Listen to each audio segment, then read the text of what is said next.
vocês, oficialmente agora, o Evaldo. Evaldo, que eu conheci ano passado, fizemos uma live juntos, né? E antes da live, vamos bater um papo, vamos entender do que você está falando, onde é você na educação e tal, né, qual é o seu lugar de fala aí. E começamos nos conectamos naquele momento, então, e, poxa, admiração imediata, assim, pelo trabalho dele, por tudo que ele já realizou, realiza, pela história dele na educação. E eu falei, poxa, eu não posso deixar essa história só comigo, eu preciso compartilhar com mais gente, preciso chamar ele aqui, ó, para contar um pouquinho disso tudo que ele faz e que ele vive, né? E que já viveu também. E a gente falando de currículo, estivemos juntos esses dias atrás aí no Rio de Janeiro também, e aí já surgiu o convite. Então, obrigada, né, por estar aqui conosco hoje, partilhando um pouco da sua história, da sua trajetória, e tenho certeza que todo mundo vai curtir muito.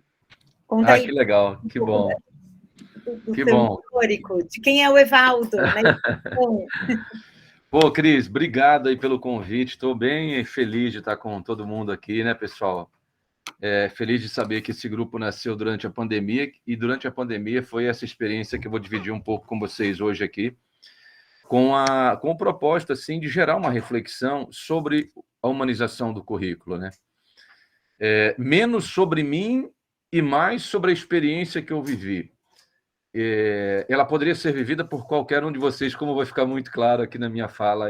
Então, acho que ela, nesse sentido, ela gera bastante conexão, ela gera muita identidade, e ela desafia muito a gente a sair um pouco do cenário que a gente vive, por mais desconfortável que seja, dentro da nossa escola, e mergulhar numa outra realidade, né?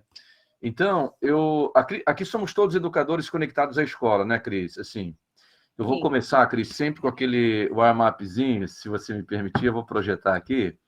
Queria que a galera desse uma moral para nós aqui, então, e preencher esse aqui. Não, esse aqui já é o teste. Espera aí, aqui, ó.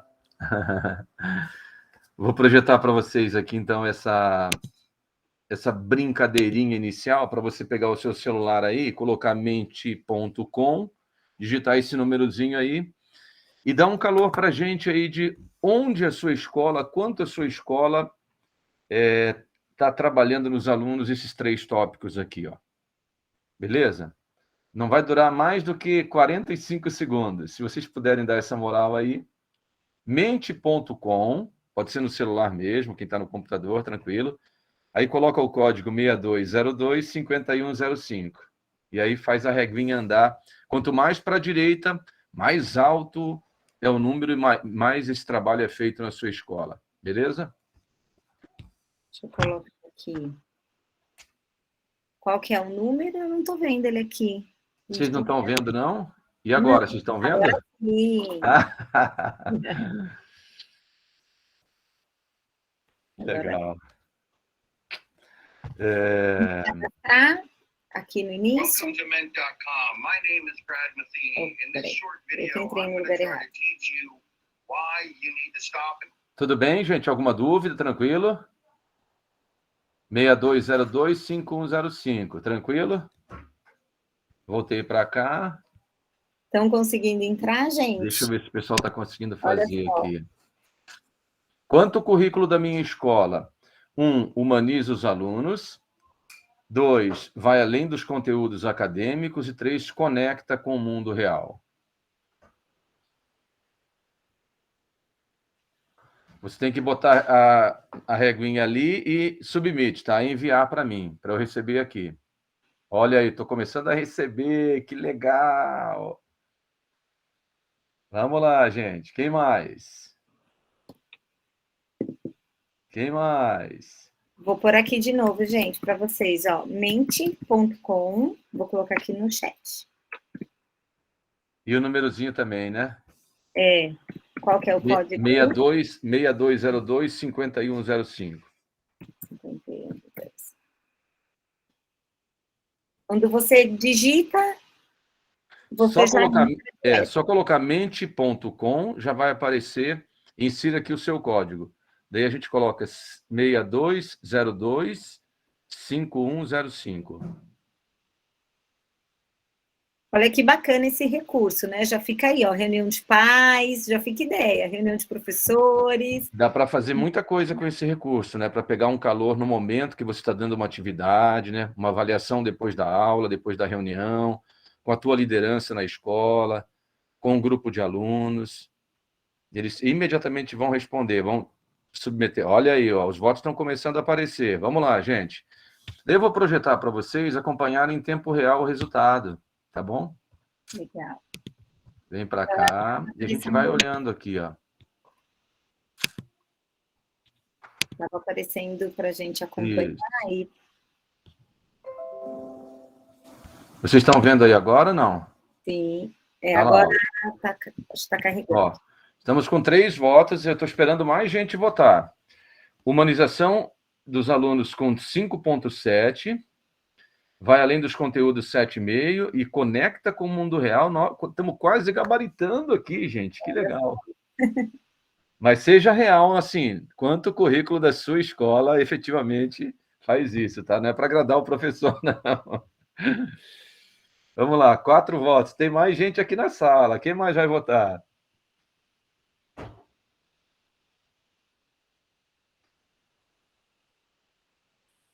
Tá bom, pessoal, eu vou deixar aí, ó, para vocês, até o final da nossa reunião, fazerem esse exercício. Eu acho que ele se conecta bem com o tema do que nós vamos falar hoje, tá?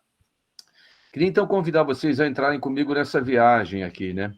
Vou falar um pouquinho de uma experiência. Vocês estão vendo, então, a tela aqui agora, equilíbrio distante? Ainda está no quanto currículo da minha escola. Agora aparece... aparece um equilíbrio distante aí ou não? Agora sim, está aparecendo. Isso é um professor ou é um diretor de escola que está aqui, uma diretora, é um coordenador pedagógico ou é um orientador educacional? Quem é a gente que está aqui nesse equilíbrio distante aqui, hein? Olha, o que eu vou dizer para vocês? Essa imagem aqui é para retratar o momento em que, em 2019, no final do ano, eu tomei uma decisão baseada em 5 aspectos. Acompanhem aqui, ó, cada dedo, tá? O primeiro é uma dimensão profissional, depois uma questão de saúde, depois uma questão de tempo, depois uma questão de oportunidade. E a última, talvez a mais decisiva aqui no dedinho, esse fio que desce e vai lá na cabeça da professora, do coordenador, da diretora, tem a ver com propósito de vida, ou com uma aventura, ou com uma missão impossível, desejo de você fazer alguma coisa na sua vida que você não tenha feito ainda. Eu estava vivendo exatamente um pouco da crise dos 50 anos. E naquele momento que eu estava vivendo tudo isso aqui, eu pensei o seguinte, olha, nunca na minha vida essas 5 pontas elas vão fechar corretamente, concretamente. Quando você tiver tempo, você não tem grana. Quando você tiver grana, você pode não ter mais saúde. Quando tiver saúde, você pode não ter mais oportunidade. Então, não espere que as 5 pontas fechem plenamente. Sempre vai ter um gap em alguma delas. Aí uma ex-aluna minha, de 20 anos atrás, falou, Evaldo, eu queria tomar um café com você. Eu estou com um trabalho muito legal, queria falar um pouco dele, me chamou para tomar esse café. Gente, foi o café mais perigoso que eu tomei na minha vida. Porque a gente ia conversar uns 15, 20 minutos e nós passamos 2h30 conversando. E a Clarissa, ela me contou sobre o projeto que ela estava coordenando na África e que era um trabalho muito bacana voltado para os refugiados de um país bem pequenininho chamado Malawi. Ele conseguiu a sua emancipação política, a sua independência somente em 1964. Ele tem apenas 19 milhões de habitantes, um território praticamente do tamanho do estado do Piauí, e tem como capital Lilongwe. É um país que até hoje depende da ajuda internacional e com estrutura zero. Se você considerar o índice de desenvolvimento humano, ele está lá embaixo, pertinho dos piores IDHs do planeta.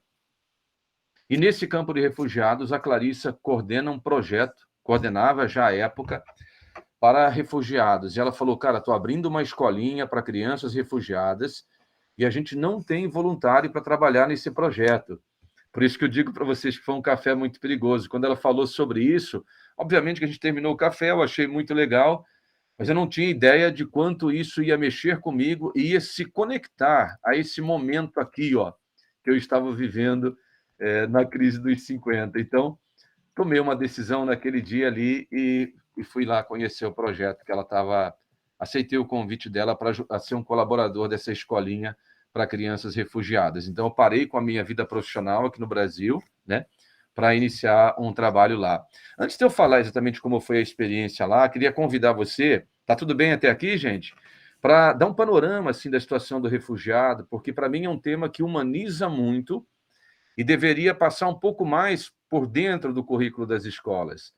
Quando a gente olha hoje para a situação dos refugiados, a gente não tem ideia do quão próxima é essa situação em relação a onde nós estamos hoje. Se a gente voltar na nossa família, provavelmente todos nós aqui, ou a maioria, a ampla maioria, tem alguém, tem um avô, um bisavô, um tataravô, que fez uma saída da sua terra não por escolha, não por opção, mas ele foi forçado de alguma razão, política, econômica, uma razão financeira, talvez uma razão religiosa. Quando a saída é forçada, a nomenclatura para quem faz esse tipo de partida é que é uma pessoa refugiada. Ela tem que ter todos os seus direitos respeitados no país onde ela vai ser acolhida, mas ela não pode ser considerada alguém que está partindo só em busca da felicidade deliberadamente, né? Não foi a primeira opção dela, foi a última escolha. E essa é a primeira definição para compreender quem é o refugiado. Hoje, a ONU falava em 2019 em 70 milhões de pessoas deslocadas pelo mundo, mais de 20 milhões dessas são pessoas refugiadas. O número em 10 anos saltou para quase 80 milhões, né? Um número assim gigantesco. Não estão contemplados aqui os 2 últimos anos da saída da Venezuela e não está contemplado aqui o dado que vem do Afeganistão, que nós acompanhamos bem recentemente aqui. Esse é um passaporte que vigorou no período entre guerras, o passaporte Nansen, que o refugiado, quando ele chegava na Europa, principalmente no intervalo das 2 guerras, ele já tinha, de alguma forma, algum direito no país que ele chegasse. Aqui ao meio, a primeira convenção é de 52, que estabeleceu direitos para uma pessoa refugiada. Depois, em alguns momentos, ela foi sempre sendo atualizada, melhorada, aprimorada, mas a base do direito do refugiado é de 1952. É logo após a fundação da ONU, logo após a criação do Acnur, o Alto Comissariado das Nações Unidas, que lida com a questão dos refugiados no mundo. E aí, gente, tem uma situação assim bem recente que impactou muito o mundo, né, a partir de 2013, 14, principalmente em 15 e 16, que chamou muito a atenção assim de todos nós, né? Essa imagem do Alan Kurdi, encontrada numa praia no sul da Turquia, ela é um dos casos, assim, um dos exemplos que chamaram a atenção da mídia internacional e da crítica e das autoridades, principalmente na Europa, para o número de pessoas que estavam morrendo na travessia do Mediterrâneo. A história desse menino, ela foi narrada para Reuters pelo próprio pai, que está aqui à direita, com o quadro da família, porque ele conseguiu chegar ao Canadá, que era o destino da família, mas a mãe e os 2 irmãos, eles morreram nesse naufrágio com tantas outras pessoas. E aí, quando ele conta essa história, nessa entrevista, e quando a imagem do corpo do menino é encontrado na praia, então o mundo fica mais atento a esse problema. Algumas decisões na Europa são tomadas muito importantes para a abertura de fronteiras e para a mudança da política, né?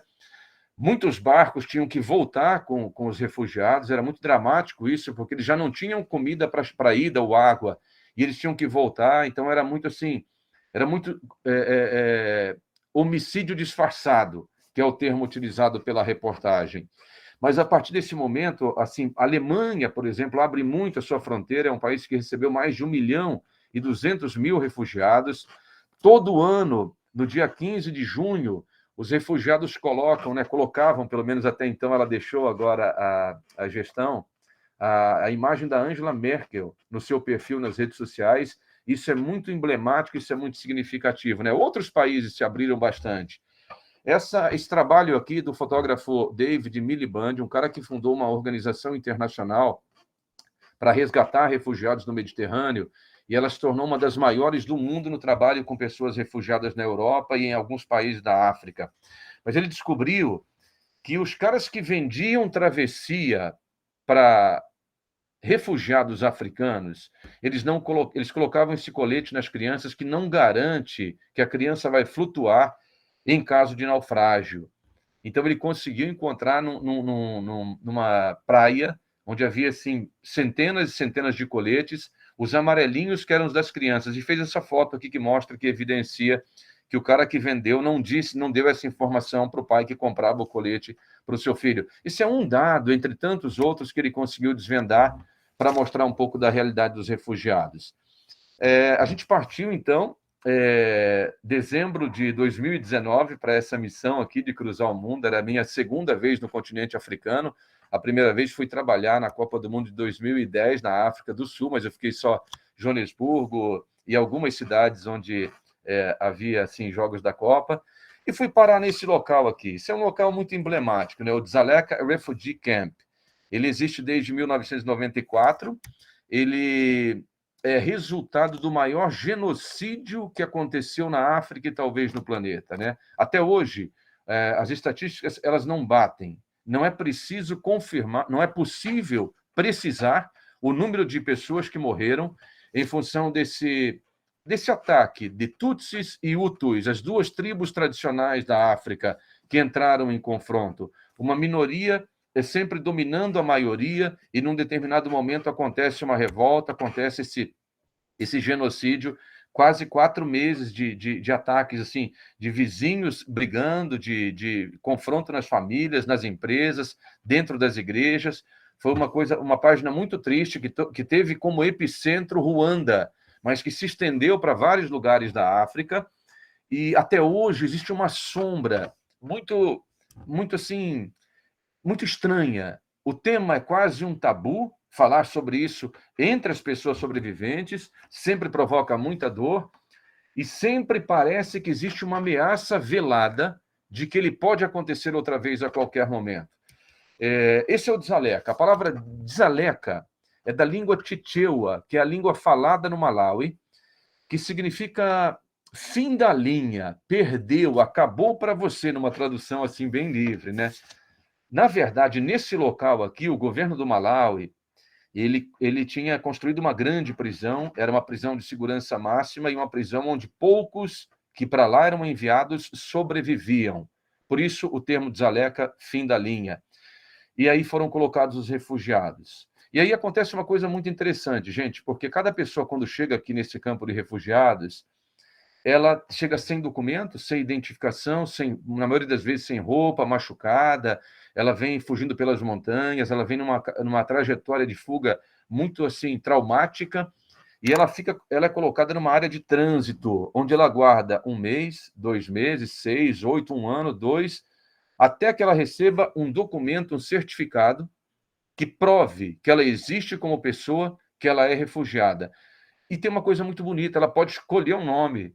Então, os nomes mais escolhidos são Inocente, Vitória, Esperança, nomes dos líderes negros que lutaram ao longo da história pelos direitos da população negra, heróis africanos, pessoas que lutaram pelos direitos humanitários. É muito bacana isso. Quando você grita Inocente, então você tem muitas pessoas que se levantam e se apresentam. Vitória é um nome muito comum também.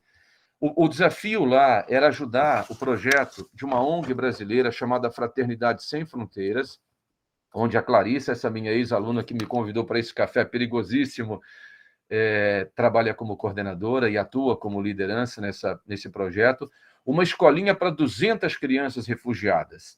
Cara, pensa num cenário assim, o campo começou com 9.000 sobreviventes. No mesmo local, hoje vivem quase 50.000 refugiados, no mesmo local. Pessoas que vieram de países diferentes, com línguas diferentes, com religiões e culturas muito distintas.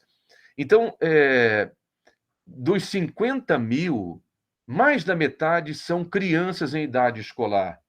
Não tem escolinha para eles, obviamente. Então, o primeiro drama é o seguinte, cara, como que a gente vai escolher 200 num local que tem 23.000 crianças? Mais de 10.000 dessas crianças são órfãs, elas perderam os pais e elas são cuidadas por pessoas do campo, pelos próprios refugiados, que recebem uma pequena ajuda do Acnur para poder adotar uma criança a mais dentro de casa. Então, a gente teve um trabalho assim bem difícil junto ao Alto Comissariado das Nações Unidas para ter um critério de, dentro de um cenário de vulnerabilidade profunda, identificar 200 crianças com cenário mais vulnerável ainda para poder ir para a escolinha. A escolinha nasceu com uma proposta pedagógica que mistura um pouco Reggio Emília com Waldorf, né? Então, ela é muito integrada ao meio ambiente e ela tem como propósito fazer a criança ser livremente criança, desenvolver todas as habilidades que ela pode desenvolver. Concentramos numa faixa etária de 3 a 6 anos, mas dentro desse critério que eu expliquei aqui agora para vocês, que é praticamente impossível que você consiga precisar a idade de uma criança cronologicamente, né? Em função de toda essa dificuldade da documentação, do registro e de os pais terem acesso, né? Esse era o cenário de uma escolinha que nós encontramos lá e que depois vai passar por mudanças, por transformação, vai receber uma estrutura melhor, vai receber um apoio melhor. E as crianças vão começar a se desenvolver porque elas passam a ter dentro da escolinha o que elas não têm no campo. Como regra geral, o refugiado se alimenta uma vez por dia. Ele come o cima, que é uma espécie, assim, bem mal comparando, de uma polenta que nós temos aqui, né? Pega-se a farinha do milho, moe-se e cozinha aquilo com sal, e eles botam muito sal na comida, aquilo que é doce se coloca muito açúcar para, enfim, para matar a fome, ou então muito óleo mesmo sobre a comida para ter bastante sustância, assim, e fortalecer e as pessoas sobreviverem por mais tempo.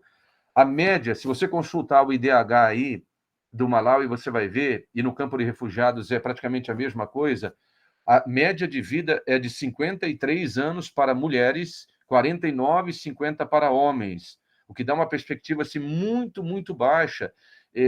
Você conversando com um refugiado, você fala para ele que no Brasil, por exemplo, há regiões onde a média de vida chega a 80, a 82, a 85, para eles é uma realidade muito distante de compreender, de entender como que o abismo se arrefeceu ainda mais, né? Tanto assim.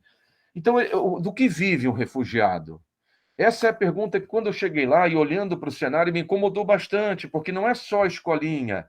Tem o campo de refugiados onde ele vive, estabelece uma relação. Tem a família, tem a igreja, tem a pessoa que está vivendo de uma economia informal ali, porque dentro do campo de refugiados eles não podem trabalhar. É um acordo que o governo do Malawi fez com a ONU, e parênteses, que decepção, assim, conhecer a ação da ONU lá dentro desse campo de refugiados, né?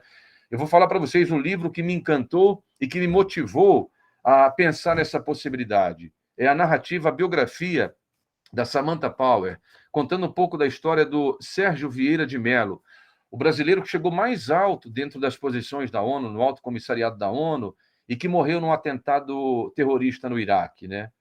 Tem 2 filmes sobre ele no Netflix aí agora, Sérgio e a história do embaixador brasileiro, uma coisa assim. Mas a ONU está lá dentro. E o que ela faz? Ela entrega para cada refugiado $3 por mês para que ele sobreviva. Está tudo incluído aqui, gente. Toda despesa que uma pessoa pode ter durante um mês, ela tem que gastar dentro desse salário que ele recebe. Ele não pode ter um emprego formal. Por exemplo, nós temos campos de refugiados em Uganda. Uganda tem mais de 1 milhão de pessoas refugiadas morando lá. O que Uganda fez? Liberou o refugiado com o certificado de cidadania para ele trabalhar. Hoje, mais de 60% dos refugiados de Uganda não dependem da ajuda da ONU, da ajuda humanitária. Pelo contrário, eles estão empreendendo e gerando emprego para os ugandenses. Isso não acontece no Malawi. Então, o campo de refugiados é como se fosse um campo, uma prisão, assim, um campo de prisioneiros, né? E aí as crianças, durante a estação seca, eu estive lá de final de dezembro até o final de maio, início de junho, né? 5 meses, assim, nessa experiência. É uma estação seca, de muito vento, de muito pó, de muita tempestade de areia, né? Por conta da seca. E esses lugares onde corre o esgoto ou a enxurrada da chuva, durante esse período que as crianças pegam o barro, colocam nas caixinhas e fabricam os tijolos para que os barracos sejam reformados na estação seca, porque quando começa a chover, agora em novembro já começa a estação das chuvas, a água bate, não tem cimento na parede, né? É só barro ali, aquela composição orgânica. Muitos tijolos vão se decompondo e muitas casas vão perdendo as paredes ou caem, então eles têm que refazer isso durante a estação seca. E esse é o trabalho que as crianças fazem constantemente. Dentro da escolinha, olhando um pouco para essa, eu falei um pouco da proposta pedagógica, para mim, muito desafiador, porque eu vivi dentro da escola, assim, todos os segmentos, a partir do ensino fundamental 1, mas eu não tinha vivido ainda a experiência da educação infantil. Então, eu participei com eles de 15 dias de treinamento na pedagogia Waldorf, eles me ensinando muito mais do que eu podendo repartir a minha experiência. Muito legal. Reggio Emília, que interessante que é poder olhar para a criança dentro da sua potencialidade, conectando ela com tudo aquilo que é riqueza que a África tem em meio a um cenário de tanta pobreza. Sabe? Muito interessante, foi muito desafiador. Esse aqui é o momento da contação de histórias. Então, a gente começou com 5 turminhas de 40 alunos em cada turma. Eram salas abertas. As crianças iam inicialmente por afinidade de língua, de conhecer alguém, de gostar do professor. Por exemplo, a contação de história, ela acontece ao mesmo tempo em vários lugares. A criança escolhe aonde ela quer ouvir a história. E esse cara que está aqui, o nome dele é Fire, isso mesmo. O nome dele é Donatien Fire, fogo. Ele é um cara que tem um espaço na casa dele, que ele dá aula de música, que ele dá aula de meditação para as crianças, ele faz yoga, e ele é professor da escolinha, porque no país de onde ele veio, que é o Congo, um dos países que mais tem pessoas fugindo todos os dias, uma guerra permanente assim, civil, sem controle, ele é um gênio na contação de história, porque ele, com a voz, com gestos, ele consegue envolver as crianças de uma maneira que elas congelam olhando para ele. É uma capacidade, assim, é um dom natural, mas ele trabalha muito a habilidade da comunicação, ele desenvolve muito a oratória, então ele consegue... Cara, a gente tem que controlar em alguns dias, porque senão todas as crianças vão querer ouvir a história do Fire. E ele faz com musiquinha, ele faz com efeito, ele coloca uma máscara, muda a voz, e é um momento sempre muito empolgante. As crianças falam dialetos muito diferentes, línguas muito diferentes. A escola é para ser em língua inglesa, mas como as crianças da educação infantil vão ser inseridas nesse contexto? Então, esse é um momento muito legal para você fazer a imersão da criança no vocabulário da língua inglesa, trazendo para a boca dos personagens da história, quando a criança está concentradíssima, os fragmentos que você deseja trabalhar na competência da língua. Gente, é muito interessante perceber como que, num cenário de múltiplas linguagens, as crianças vão desenvolvendo a oratória e a capacidade de se comunicar também em inglês. Olha que legal que é. Porque à medida que você vai permitindo que isso aconteça naturalmente, você vai chegar ao final da educação infantil com um ambiente totalmente assim suave em relação aos comunicados que devem acontecer em todas as línguas. Então, o Fire começa a história em Swahili, que é uma língua que quase todas as crianças falam, depois ele vai para o Chechewa, que é a língua que se fala no Malawi, depois ele começa a entrar nos dialetos próprios, o Cheluba, por exemplo, que várias crianças falam, aí ele passeia pelo francês, e termina a história em inglês. Mas ele volta o tempo todo a pontos da história que reconectam a criança com o cenário, com o personagem, com a língua. Isso é muito interessante para mim. Foi assim, o que eu pensava? Gente, como que uma coxa de retalhos de línguas vai funcionar num cenário como esse? E funciona muito bem. Hoje a escolinha tem 1 ano e meio, né? As crianças mais velhas já fizeram a transição para o ensino fundamental 1, e toda a orientação delas, a explicação, as aulinhas de matemática, todas já acontecem em inglês. E elas compreendem super bem. Os momentos formais de reunião, todos eles, precisam de um tempo de tradução. No início, cara, você está numa roda assim, tem alguém falando, e chega uma pessoa do seu lado e começa a falar no seu ouvido, traduzir para você. No início eu estranhava muito isso. Quando você está conduzindo uma fala, é muito importante que você diga alguma coisa e espere o tempo da tradução para a mensagem chegar. E aí é muito interessante, como eles já se conhecem muito bem, eles vão traduzindo, eles já sabem quais são as pessoas que só falam um dialeto, e a tradução tem que chegar até lá. Então você diz alguma coisa aqui, queridos pais, bem-vindos à reunião esta noite, esta manhã, é uma alegria muito grande recebê-los aqui na Ubuntu Nation School. Aí tem 2, 3 traduções. Tudo bem? Tá. Então, hoje nós queremos... Aí você vai dar sequência ao fato. É outro time, é outra relação com o tempo, né? E a escolinha, formada inicialmente com professores voluntários, assim, cada um vindo de uma experiência pedagógica completamente distinta, e alguns até que aceitaram o desafio de serem professores sem nunca ter vivenciado a experiência antes, então começando como um teacher assistant, ou dando um apoio em algum lugar na estrutura da escola. Mas o muito legal aqui disso é que foi, assim, o tempo da preparação dos professores foi, na verdade, uma grande partilha de experiências pedagógicas muito diferentes. Por exemplo, a disciplina é um ponto que eles não negociam, é muito forte na tradição e na cultura da África. E nós pensávamos assim, cara, vamos escolher algumas batalhas aqui. Qual delas que a gente pode abrir mão para ter uma pedagogia um pouco mais centrada no desenvolvimento da autonomia do aluno e não na mão pesada do professor. E aí a gente escolheu algumas batalhas para fazer a escolinha, pelo menos, começar e depois ir ajustando com o passar do tempo, né? Queria falar rápido. Tudo bem até aqui, gente? Posso avançar?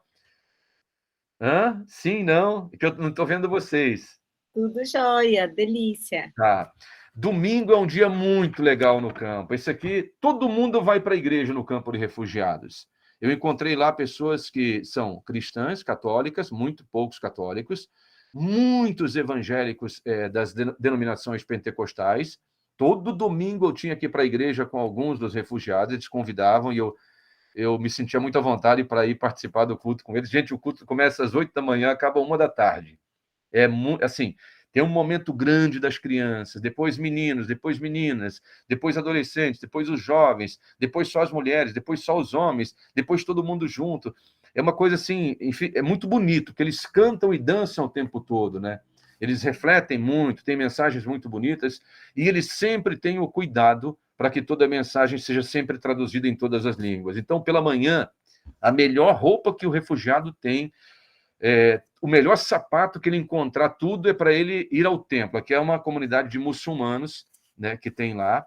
Tem uma pequena comunidade de judaica, que tem a sua origem na Etiópia, né, por uma história muito antiga. Professores de história das suas escolas vão contar muito melhor do que eu, mas tem uma rainha de Sabá aí lá atrás, e aí tem uma comunidadezinha e tem uma descendência, portanto, tem uma representatividade judaica dentro do campo também. E falei que a religião cristã é ampla maioria, sendo que dentro dos cristãos, ampla maioria, cerca de 70% a 80% são evangélicos pentecostais. E a parte da tarde do domingo é dedicada ao futebol, né? O Dzaleka Ground é um grande terrão, assim, muito irregular ali, para a bola rolar redondinha é complicado, mas as pessoas vão todas para o entorno do campo e ali acontece uma grande celebração. Não interessa quem fez o gol, as pessoas vão abraçar. Cada vez que faz um gol, interrompe o jogo aí por 10 minutos para que todo mundo vá lá, comemore, celebre. De alguma forma, essa cena aqui dessa imagem, ela resgata um pouco daquilo que é o propósito original do futebol, né? Que ele nasce com uma ideia de celebração entre povos, entre tribos diferentes, times diferentes. A gente é que deu muita competitividade para o futebol e muito valor comercial também, né? Esse aqui é o dia mais triste, gente, dessa experiência lá de 5 meses no Dzaleka, né? Esses são os pais da escolinha que estão num dia de reunião, que nós tivemos que chamar os pais, porque o governo do Malawi decretou um lockdown. Assim, pensa comigo aqui. Em alguns lugares do mundo fez muito sentido fazer lockdown, sabe, para tentar conter o vírus. Mas, assim, não dá para entender, e a gente olha e a gente enxerga a partir da ótica de quem é morador do Malawi e quem é refugiado, o que eles diziam para nós, quando a gente fez o comunicado e falou, olha, gente, por uma determinação do governo do Malawi e do presidente Peter Mutharika, a partir de amanhã a escola vai ser fechada, as crianças vão ficar em casa. Aí a mãe se levantou e falou assim, eu queria entender por que vocês estão fechando a escolinha por conta de uma ameaça, que nós nunca sabemos se vai chegar aqui, e nesse momento não se falava em máscara, nunca teve, na verdade, até hoje, né? Teste para Covid, enfim, máscara até que o pessoal chegou a utilizar, né? A gente trabalhou depois que fechou a escolinha na fabricação de máscara também. Mas qual o sentido de fechar uma escolinha que cuida tão bem das nossas crianças, dá uma alimentação boa, uma convivência saudável. Gente, ó, com um mês de escola, dava para diferenciar as crianças que eram alunas da escola daquelas que não eram por causa da alimentação, com um mês de escola. Então, quando você junta a família toda, e são muitas crianças por família, esse é um outro ponto bem importante assim, do campo, né? Não há nenhum planejamento, nenhum controle de natalidade, nenhum trabalho de conscientização de natureza nenhuma. Então, as famílias têm muitos filhos, tem muita criança. Eu falei para vocês que mais da metade do campo é por criança, formada por criança, idade escolar. Então, quando você ouve uma mãe dizendo, fazendo uma interrogação como essa, ela diz assim, mas aqui tem a malária, tem o ebola, tem a AIDS, que mata muito, e tem a fome que bate na nossa porta todo dia. Como assim a gente vai fechar a escola por uma ameaça que nós não sabemos se existe ainda aqui? Quando ela fez essa pergunta, rolou um silêncio assim, ninguém sabia muito o que falar, e eu confesso que essa pergunta ressoa dentro de mim até hoje. Naquele contexto, naquele cenário, um lockdown não fazia o menor sentido. Porque você não vai conseguir, mas se colocasse todo mundo dentro do barraco, os barracos são pequenos e a maioria deles tem uma janela pequenininha. Não tem assim, não tem janela, não tem ventilação no barraco. No barraco não tem nada. Então, colocar as pessoas em lockdown é falar, fica aí dentro de casa. Mas como se a pessoa sai todo dia pela manhã pensando o que ela vai comer no almoço? Que é a refeição do dia. Então foi esse momento, foi um dia muito triste, foi um dia que a escolinha foi fechada, mas a partir desse dia aconteceu uma coisa muito legal, né? A gente juntou os voluntários todos, porque a escola não poderia abrir, os professores, pais da escolinha, para fabricar sabão, para ajudar na higiene, a gente começou a fabricar máscaras, e a alimentação que era para a merenda das crianças, elas tinham 2 refeições, a gente transformava numa cesta básica semanal e as famílias vinham na escolinha para pegar alimentação toda semana. Qual é o lado legal disso, Evaldo? O lado bom, assim, se é que tem alguma coisa boa, é que quando a comida está na escola, só um filho come bem. É o que está na escolinha. Como regra geral, um filho por família. Quando a alimentação vai para casa, o que é que a mãe faz? Pô, bota um pouco mais de aguinha aqui, todo mundo vai comer. E aí a gente aumentou a quantidade de arroz, a quantidade de feijão. A cesta básica é basicamente milho, feijão. O feijão, gente, é artigo caríssimo, raríssimo. Um pouquinho de feijão. Aí tem o óleo, uma pedra de sabão para cada um e um pacote de sal. O arroz e o feijão, você varia, oscila ali, porque é um artigo assim bastante de luxo para a realidade. Mas ter o milho para garantir o cima, que é aquela alimentação que eles comem, é muito importante assim para as famílias, né? 2 histórias assim que me conectaram muito profundamente, eu queria dividir com vocês aqui. Uma é do Jojo, esse cara que aparece aqui à direita, né? Ele é um cara que é pai e mãe, um menino que é pai e mãe de 7 irmãos que moram com ele, eles são sobreviventes de um ataque à família deles no Congo. O Congo, gente, é um país extremamente rico de minerais. Num dado momento, alguém cisma que embaixo da sua casa ou dentro do seu terreno tem um mineral qualquer lá. E essa pessoa diz para você, ó, sai, foge, porque ou eu te mato ou eu ponho fogo na casa. E assim, todas as famílias que pagaram para esperar não sobreviveram para contar. E esse menino, ele é um sobrevivente, né? Eles atacaram a casa dele numa noite em que ele estava com os irmãos e falaram para ele fugir e ele pediu para ficar. Eles cortaram a língua dele, ele tem ele não sente sabor, ele não sente se é salgado, se é doce. Até hoje ele luta contra esse ataque, tantos anos depois. E ele pega os irmãos, ele sai. Os pais foram mortos nessa noite. E ele ficou responsável pela horta da escola. Ele é um voluntário que trabalha para cuidar da horta. Caramba, o menino, assim, todas as técnicas que foram passadas de plantio, de manejo do solo, de cuidado, ele foi aprendendo, foi se desenvolvendo com uma humildade e uma dedicação extremas. E ele se tornou uma referência para as crianças, porque todos os dias um professor pega a sua turminha e vai para a horta do Jojo. Jojo é o nome dele. E aí, gente, ele canta com as crianças, ele pega as sementes, elas botam a mão na terra, ele ajuda, ensina a plantar, a colher. É uma aula, assim, fantástica que esse menino ajuda a fazer. E a outra história que me conectou muito é a do Marrafeno, né? Ele também um voluntário trabalhando dentro do projeto da Fraternidade, e todas as pessoas recebem uma pequena ajuda, assim, como se fosse R$ 20 por mês, um professor recebe, para ser um professor voluntário, para trabalhar na escolinha dando aula. Ele é um professor voluntário, mas ele recebe o que se chama de motivação. E o Marrafeno só falava assim, não, cara, eu só quero uma coisa, é que vocês pintem a minha casa, pintem a minha casa, pintem a minha casa. Aí tá bom, vamos conhecer a casa do Marrafeno. Esse é o local que ele morava, já na área extrema do campo, né, quase na divisa com o território que pertence aos malauianos. Então, não existe uma cerca formal, mas tem um limite de terra para onde, depois daqui, os refugiados não podem passar. E ele estava lá no extremo, ele mora aí dentro desse espaço, assim, e isso me marcou profundamente, me fez, assim, ter várias reflexões sobre isso, né? Primeiro, tem uma parada entrando aqui agora numa dimensão um pouco mais pedagógica, que é assim, Hugo de São Vitor é um cara que viveu, um teólogo do século XII, XIII, né?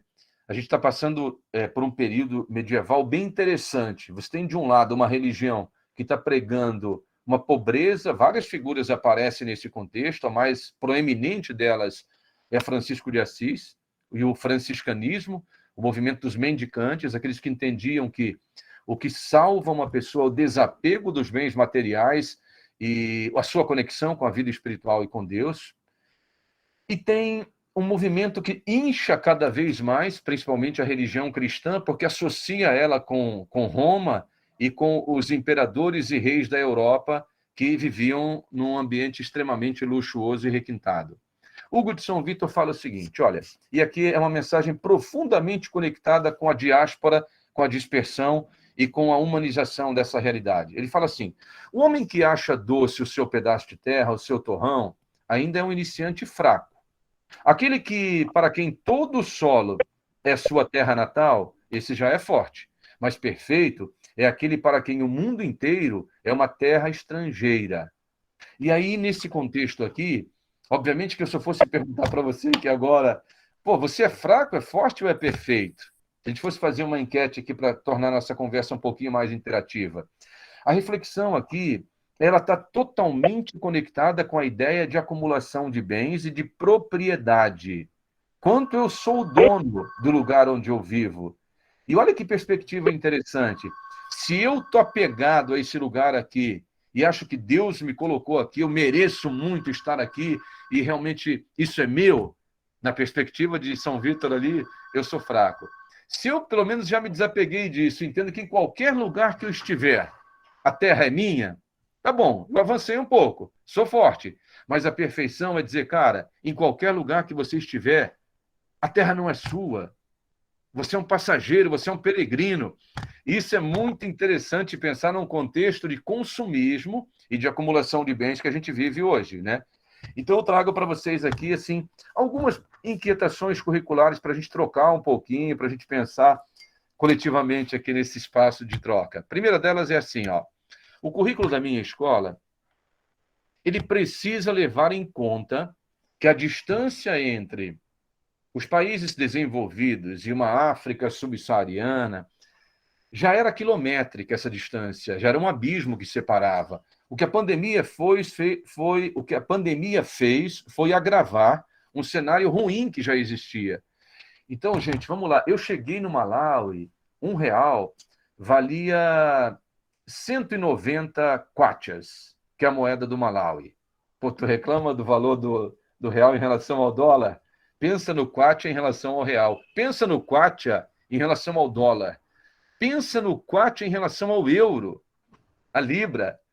Então, esse é o primeiro ponto. Assim, de que maneira, na minha escola, eu evidencio para o meu aluno, para o meu professor, independentemente da área que ele atua, que esse é um problema que em algum momento ele não vai mais fazer sentido para a gente, continuar caminhando nessa direção.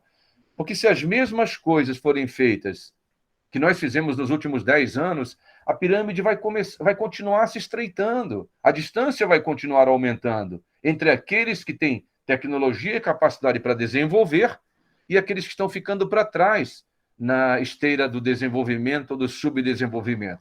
Então, esse é o primeiro ponto que eu queria conversar com vocês. A ideia da equidade é uma reflexão para a gente de uma forma curricular, estrutural e intencional na escola, trazer o problema para dentro do currículo. Esse é o ponto número 1. O 2 é aqui, ó. diversidade. Não estou entrando só na reflexão sobre minorias e trazer o tema para a baila, mas queria, assim, propor para a gente pensar um pouco de como pensar num dos pilares da Unesco para a educação do século XXI. Me ajudem aí. Saber fazer, aprender a aprender, aprender a conhecer. E está faltando um. Qual é, gente? É o aprender a quê? Isso. É que eu não vejo vocês aqui, nem sei se vocês estão comigo aí, mas dá um sinal de vida. O aprender a conviver. Lembram disso? Aprender a conviver. Eu acho que esse é o grande desafio do currículo para o nosso tempo.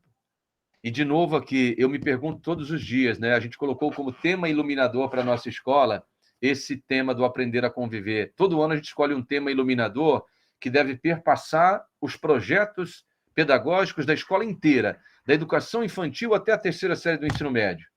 Todos os trabalhos que são feitos, as ações pedagógicas da escola caminham a partir de um tema iluminador. E a gente escolheu para 2022 é uma conexão com o que eu aprendi lá na comunidade Ubuntu, né? O lema Ubuntu é I am because we are.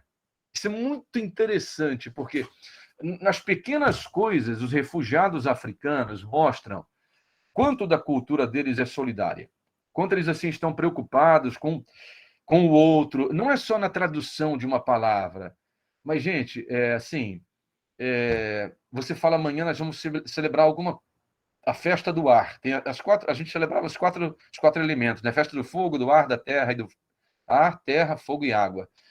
Amanhã, vamos fazer alguma coisinha com as crianças? Cara, eles pegam o último centavinho lá, todo mundo traz alguma coisa. Na sua pobreza e na sua miséria, ele é muito generoso, sabe? E aí coloca-se tudo em comum, as crianças comem, normalmente não sobra para os adultos, mas é assim que é e tudo bem. E esse aqui é um fragmento da tradição judaica que sempre me chama muito a atenção e eu queria dividir também com vocês, porque está na perspectiva desse segundo ponto, aquele que é do saber conviver. Ele fala assim, eu sou todo para a pessoa que amo, e ela o é para mim. Depois vem a segunda tradução assim, se não eu por mim, então quem? E a terceira, que é mais sinistra, ela diz assim, mas se eu for somente por mim, então quem sou eu? Não faz muito sentido. Então é um chamado assim sinistro para pensar no outro. Numa perspectiva judaico-cristã, ninguém entraria no céu se não tivesse atrelado a uma causa comum, ao outro, à realidade do outro.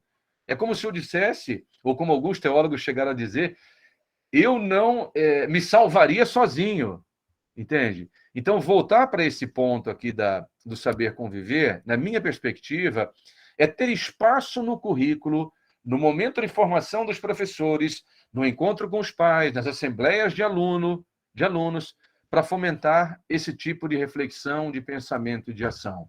Uma outra inquietude para a gente dividir aqui e pensar juntos, para você me dizer se faz sentido ou não. Lá no Desalec, eu vi algumas coisas assim, Cris e queridos professores e gestores que estão ainda acompanhando aí, muito tristes, sabe?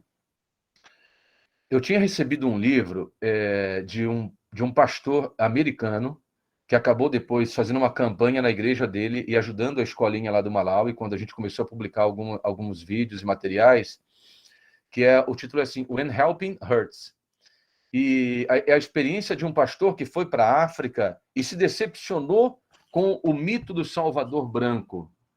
Cara, no Dzaleka, tem escolas que foram construídas por instituições da Europa, da América Latina, e que nunca tiveram um aluno lá dentro. Tem uma de 2019, tem 9 salas de aula, tem carteiras dentro, tem um vídeo na internet até hoje, belíssima, teve inauguração, descerraram uma placa. Nunca teve um aluno lá dentro. Assim, provavelmente teve uma campanha, teve uma arrecadação de fundo humanitário. É muito triste isso, sabe? Tem vários projetos dessa natureza. O que o refugiado diz sobre isso? Qual é a reflexão que ele traz? Ele fala assim, olha, cada pessoa que vem aqui com uma proposta, a gente fica sempre com o pé atrás. que ele está querendo? Ele só quer fazer um filme, um vídeo, uma selfie, postar numa rede social e ir embora daqui? Tipo, transformar o refugiado, ou o pobre, o carente, o necessitado, não necessariamente na África, em qualquer cenário, num objeto da sua, não sei como dizer, da sua promoção pessoal? É isso que vai acontecer? Então, eles se sentem muito usados nesse sentido, porque quando você olha para dentro do campo, assim, é com tristeza que eu falo sobre isso, tem dezenas de soluções que não foram implementadas, mas arrecadaram nos seus países de origem. Teve um início, gerou uma expectativa, fez as pessoas sonharem. Isso é muito ruim. Então, por exemplo, a água. Quem cuida da água no campo são as mulheres. É um ambiente extremamente patriarcal e machista. A mulher acorda cedo, 4h30 da manhã, com as crianças, ela tem que buscar água no poço, o poço tem que ser bombado para a água subir. Então, as mulheres, elas bombam para a água subir, elas enchem os galões, levam para casa, para fazer a comida, para dar o banho nas crianças, para lavar a roupa, tudo. A solução dos poços para o campo de refugiados, ela deveria ser definitiva. Tem 26 anos que a ONU está lá e não conseguiu dar uma solução definitiva. Ela não conseguiu resolver um problema dos esgotos, eles correm a céu aberto. Tem 2 banheiros para cada 2.000 pessoas dividirem. É surreal falar sobre isso, mas a ONU arrecada muito.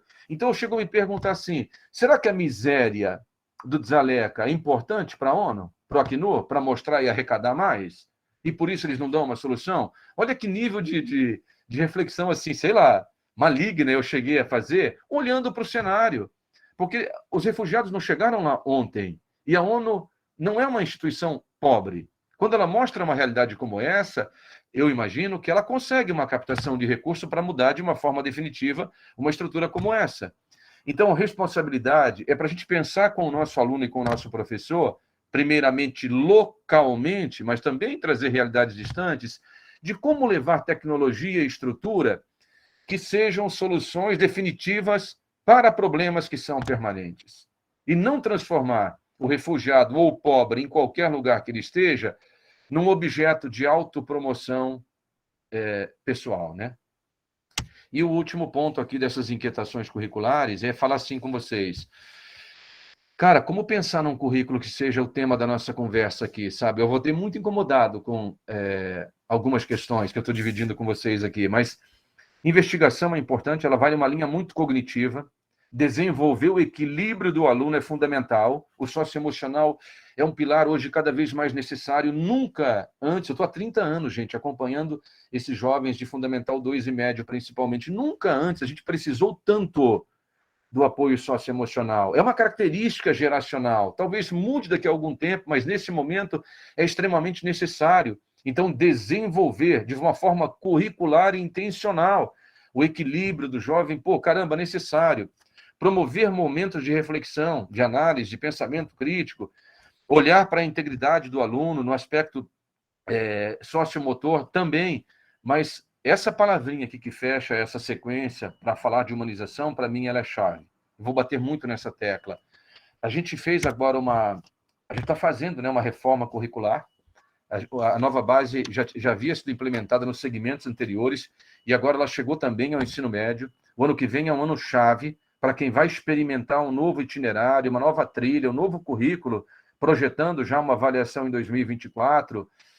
E assim, quando eu olho para as competências gerais, quando eu leio a base de ponta a ponta, eu fico me perguntando em que momento ela desenvolve no aluno essa dor que eu apresentei para você aqui, esse senso de humanização e preocupação com o outro. Mas olha comigo, conhecimento tem a ver diretamente com o outro? Talvez não. Se eu for muito otimista, numa perspectiva socrática, para Sócrates, a pessoa mais sábia é automaticamente aquela que mais se preocupa com o outro. Tanto que Sócrates e Platão convencionaram a sofocracia, o sábio no poder. Quem é sábio tem que governar, porque ele vai saber olhar para todo mundo. Então, se fosse uma perspectiva socrática, o que não está dito na base, poderia ser, ia ser bacana. Pensamento crítico, científico, crítico e criativo, não diz respeito à preocupação com o outro, para esse olhar para além do meu muro. Repertório cultural é minha habilidade que eu preciso desenvolver, enriquecer no meu currículo. Comunicação, para mim, está ligadaça com argumentação. Eu estou falando de duas coisas assim, muito próximas e conectadas. É a habilidade da oratória, é uma soft skill necessária hoje, né? Talvez a mais importante. Se você pegar os grandes empreendedores hoje, eles vão dizer que contratam pela oratória.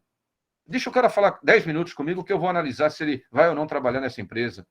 Então, comunicação com argumentação, a gente pode fazer uma distinção técnica, mas elas estão no mesmo prato.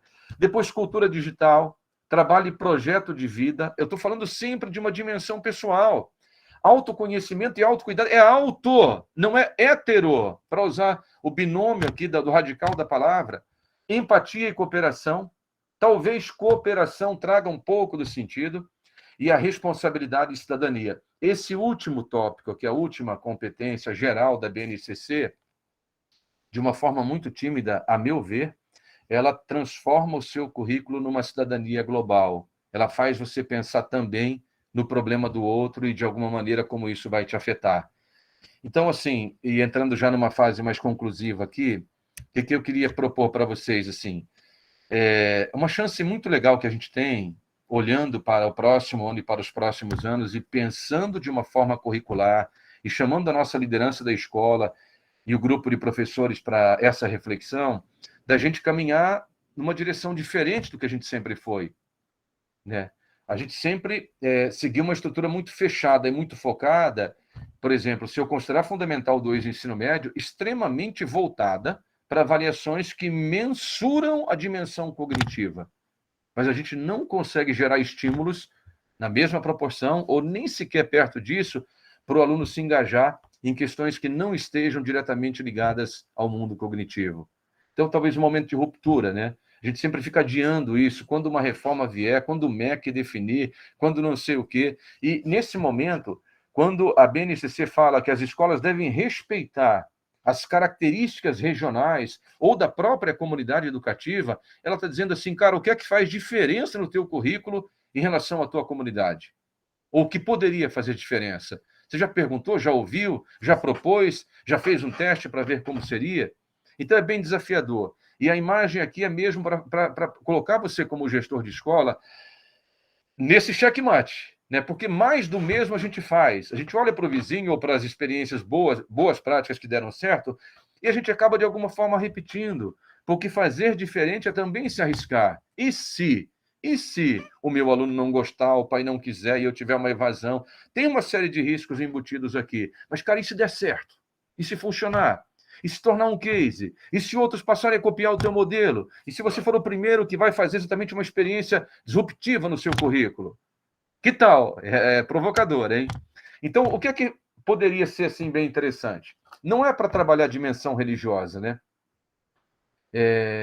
Tem uma discussão bem interessante, assim, até mesmo nas escolas confessionais, de qualquer religião, se elas devem ou não, de uma forma estruturada, passar a doutrina para as crianças dentro da escola. E há uma concepção muito clara de uma ampla maioria, e eu tendo a pensar dessa forma, que talvez essa seja uma missão para a família, não para a escola. Mas a escola pode, deve desenvolver, e aí eu me refiro também à escola laica, a dimensão transcendental. Cara, olha que interessante que é. No campo de refugiados, eles tinham todas as razões para todos os dias acordar e se lamentar do que a vida fez com eles. Todos eles são sobreviventes, têm marcas no corpo, têm histórias de traumas. E era para ter um índice altíssimo de depressão e suicídio no campo. E eu não encontrei isso lá. Pelo contrário, cara, várias vezes assim, eu fui consolado pelos amigos que eu fiz lá, amigos de verdade, que são até hoje, assim, a gente vai se reencontrar em breve, me consolando diante dos meus problemas. Eu tinha muita vergonha de dizer qual era o problema, pelo tamanho dele, diante da realidade que os caras viviam. Quando o Jojo me contou a história dele dos 7 irmãos e mostrou a língua dele para mim, cara, eu demorei algum tempo para dormir. Mas tem uma questão aqui que é transcendental, não é uma fé vazia. É uma crença de que a existência humana não termina na morte, e ela não pode ser só consumir, acumular e consumir, que deve haver um outro sentido. Então, assim, dê o nome que você quiser dar assim para o seu currículo, mas em algum momento, qual a perspectiva de transcendência, além daquelas aulas de filosofia que obviamente refletem sobre a morte e a finitude humana, que você tem dentro da sua proposta? A outra dimensão, e para mim é muito forte, é a dimensão da solidariedade, que é concretamente, intencionalmente, de uma maneira organizada e sistematizada, essa palavra perpassar o meu currículo e os projetos da minha escola, fazendo o meu aluno ser alguém que é sensível ao outro. De modo que eu não estou formando um cara que vai ser líder do meu país amanhã e vai tratar com indiferença a realidade que não é de quem está desenvolvido hoje. Isso é muito interessante a gente pensar. E, por último, tolerância. Aqui eu falo em relação a minorias, aqui eu penso... O Saramago pensa por nós, né? O Saramago fala assim, cara, tolerância é uma palavra muito feia. Tolerar alguém é suportar.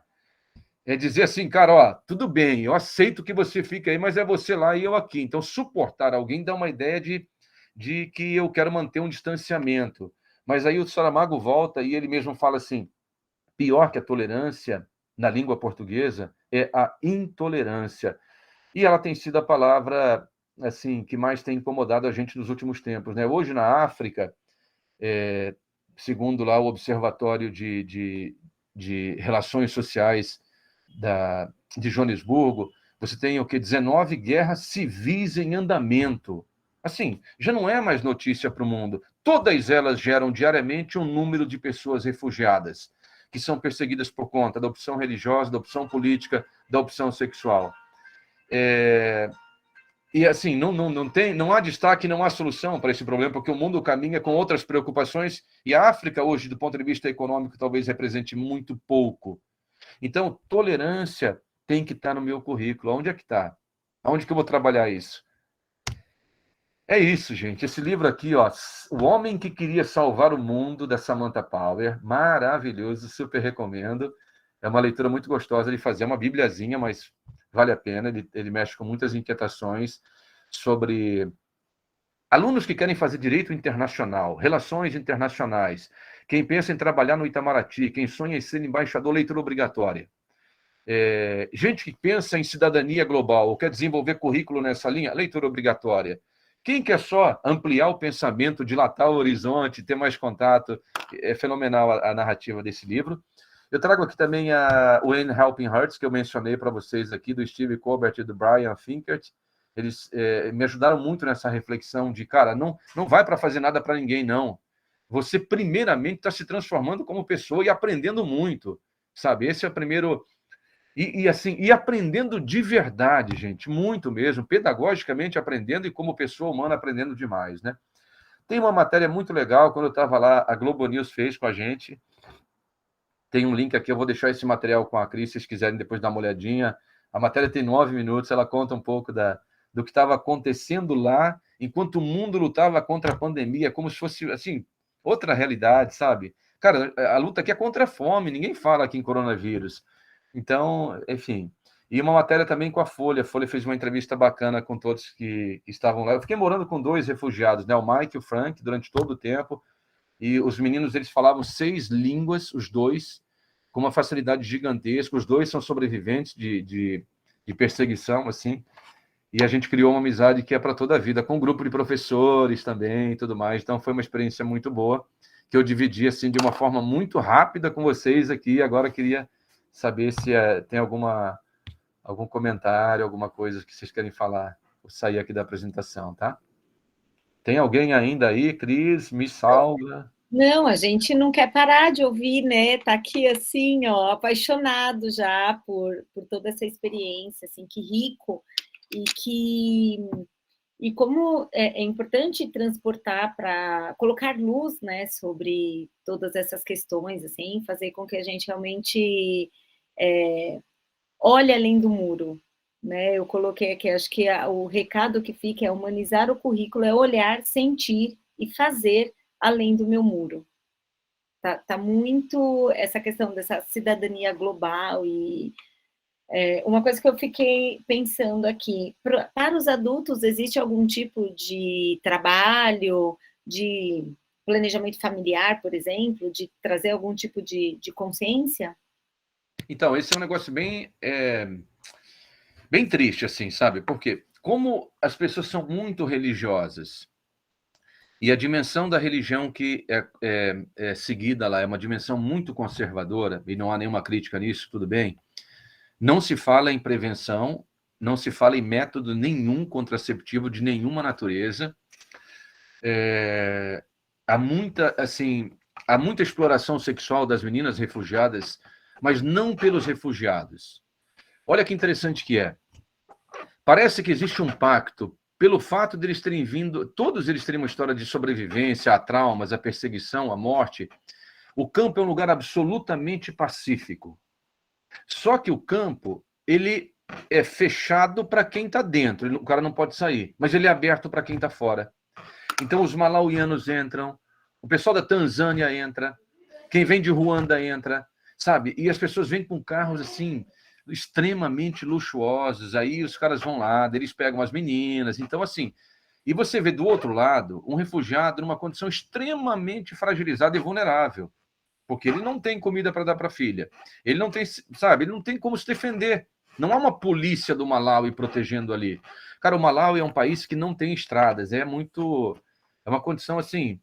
E quando se você pega uma estrada, pega uma rodovia que cruza o país, é uma polícia como, sei lá, mas é muita propina para você passar de carro. O cara olha para o teu carro e fala assim, não, aqui só se pagar propina. E você não passa se não pagar uma propina. Então, é muita corrupção.